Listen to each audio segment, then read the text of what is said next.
Well, Meghan Markle found her prince with Harry, of course, but you might be thinking everybody else seems to find their prince, but maybe you've just found your frogs. Most men are princes, though. That, according to our relationship expert, Lieberman-Wang. It's just women who sometimes can turn them into frogs. She joins us this morning to discuss. Number one, you say women can sometimes take things a little too personally from men, which in a woman's eye could then turn them into a frog. Maybe your whole theme here is kind of maybe it's not always the man's fault. Maybe we're kind of doing some of the problems here, huh? Absolutely. And a lot of times we don't even realize it. Like we can be in a restaurant and you're with your guy and all of a sudden he looks at a woman. And you take it personally like, oh my God, he doesn't love me, he doesn't care about me. It's like, no, he's a guy. He's a guy. That's normal. My grandma used to say, as long as they look and don't touch, it's human for them to do that. So it's okay for them to be looking, you know? Now, what about the things that they say?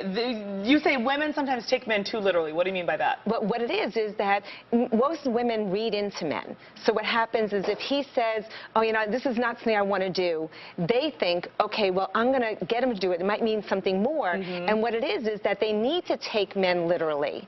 Unlike women, where if I'm having a conversation with you, Paige, and you say, you know, maybe you're upset with me, and I say, you okay? You go, I'm okay. Well, I know you're really not okay. So women learn to read into women. Whereas a man really says what he means. Exactly. Okay. Exactly. That's fair enough.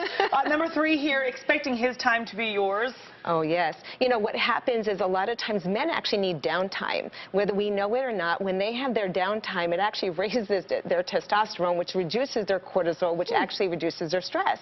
But a lot of times maybe you're with your partner, he comes home from work, and you're like, okay, I'm done. You can take the kids. I'm going to do this, right? And they're all excited. But what it is they need that downtime. They need the time to regroup. It actually is what makes them the supermen we want, right? The second to last thing you have here is that women sometimes interrupt a man when he's talking. I feel like both sides, I'm sure, are guilty of this, of a significant amount. Why is it particularly important when it comes to the man-woman dynamic? Well, I think what happens is if we understand that men are looking to get it right, okay, they really want to please women.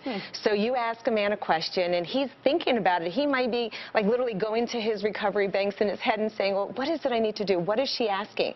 But we turn around and say, oh, he probably doesn't understand the question. Let me reframe it. And then you ask another question, and you wait, and he's going back and looking for the answer again, and then well, he obviously didn't get that. You ask him another, and then finally he turns around and goes, well, forget it.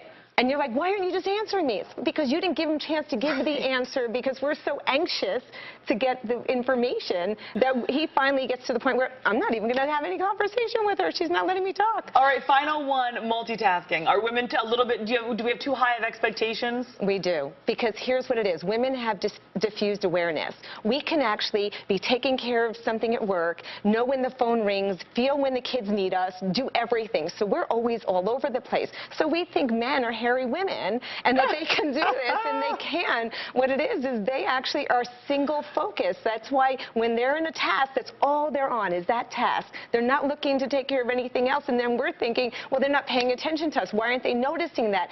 It's really not in their DNA. The main thing I'm coming away from this interview with is men are not hairy women. Lisa Lieberman-Wang, thank you for that and all the other tips. Loved it.